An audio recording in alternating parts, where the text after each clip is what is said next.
If you have been considering moving into a 55 plus community, this video might be for you because I know a lot of baby boomers and seniors who are considering moving into a 55 plus community also have a lot of concerns about how's it going to work out, because it's definitely a different lifestyle to what most of us have been used to in our adult life. It's You're moving in with older people. You're not going to be in a community with a lot of young people. If any young people, there are actually 55 plus communities that allow a certain percentage of younger people. But in most 55 communities, you are only living with old folks, if you like. So that does raise a few concerns. So in today's video, I'm going to try to address the five most common concerns that I hear from people who are considering moving into a 55 plus community. My name is Ben Danholm, and I'm a real estate broker here in Central Florida. And I have helped countless people move around in the area to and from new homes, and also into 55 plus communities. And I also qualify myself, as you can probably tell, to live in a 55 plus community. So it is something that I've also been considering at some points. I am not currently living in one, but I have helped a lot of people moving into 55 plus communities. So I have seen their concerns and talked to them about what they have been thinking about in that respect. So let's get into it. The first thing I have heard is that some people are concerned if they would lose their independence.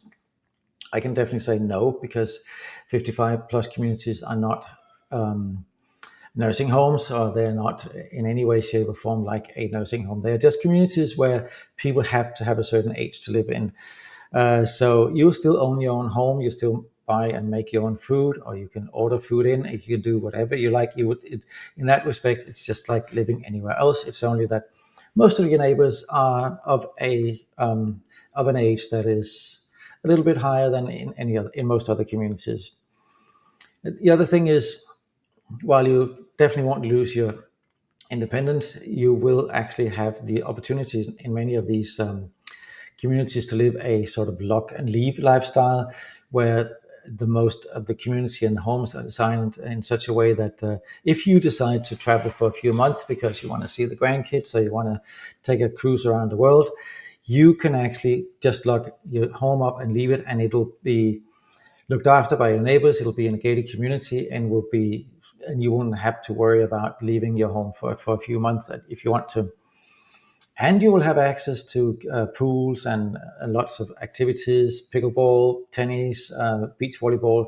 Lots of these communities, they have a lot going on, so there's a lot of activities. But you can choose whether or not you want to take part of it. There's no set schedule that you have to attend. Another thing people talk a lot about is HOA fees and restrictions. And yes, there are HOA fees because most of these communities actually take care of your exterior of your home.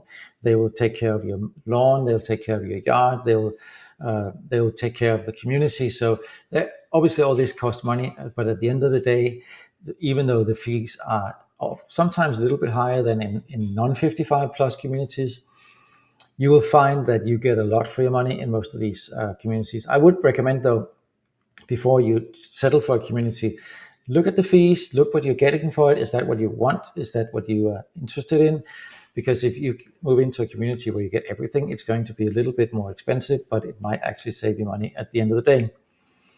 And about the HOA restrictions, most of these restrictions, or all of these restrictions, are designed to maintain the value of your home. So it's mostly about things that you cannot do that will diminish the value of your neighbors' homes, and the things that your neighbors cannot do that will diminish the value of your home.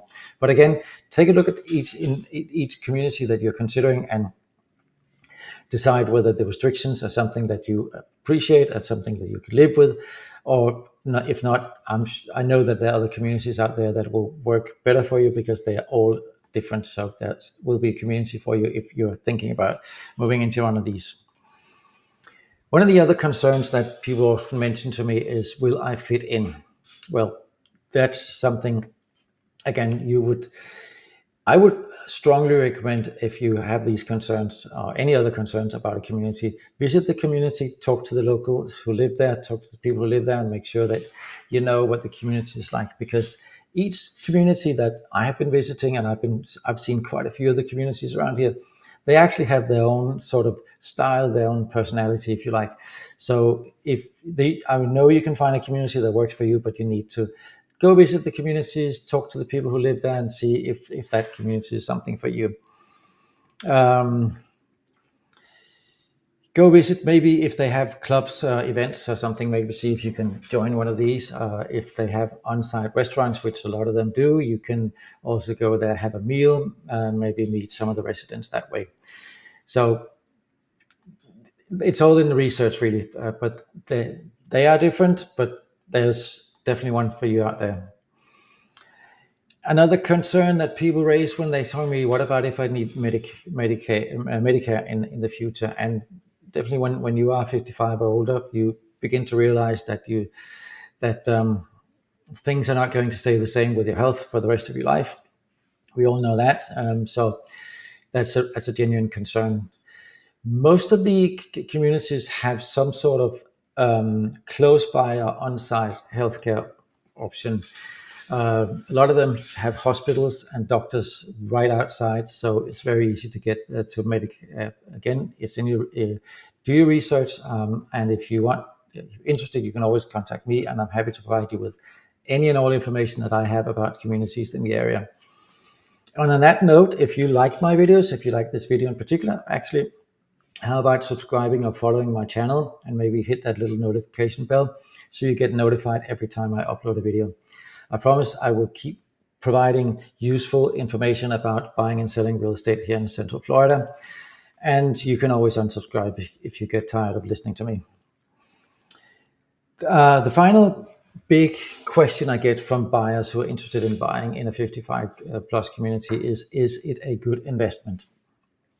Well, really, it's as good an investment as any other real estate investment. And real estate is potentially one of the best, if not the best investment you can make, because over time, historically, real estate has always gone up in value and at least kept up with inflation, if not beaten inflation. So I would say yes, if you're looking at buying in a 55 plus community versus buying in a non-55 plus community, it is guaranteed that your investment will be just as good as anywhere else. And maybe potentially even better, because with an aging population, there will be more interest in 55 plus communities in the future. So yes, I would say definitely as good an investment as any other real estate. And in my personal and very humble opinion, real estate is one of the best things you can invest in, because like I said, we all know that historically, real estate has gone up in price over the years. There might be a few years where it's dipped a little bit, or sort of modeled along, but over time, real estate do appreciate in value. So if you've been thinking about moving into a 55 plus community, which of these, if any of these concerns have been holding you back, or is it something completely different that's been holding you back? I'd like to hear your opinion. Please comment below in the comments section. And if you want to know more about moving into a 55 plus community here in Central Florida, or anywhere else in the state for that matter, please feel free to reach out to me. All my contact information is in the description of this video, and you can always call, text, or email me. And there's even a form on my website where you can book an appointment with me. And initial appointments are always free of charge and with absolutely no obligation on your behalf. And I'm happy to provide you with any information that you might want about moving into a 55 plus community or any other type of community here in Central Florida. Thank you so much for watching. I hope you enjoyed the video. And like I said, if you did, please subscribe and maybe hit that notification bell. And if you really liked it, maybe give me a thumbs up. It helps me knowing that I'm doing the right thing here, and also it helps the algorithm so more people get the benefit of watching the videos. Thank you so much for watching. Until next time, bye for now.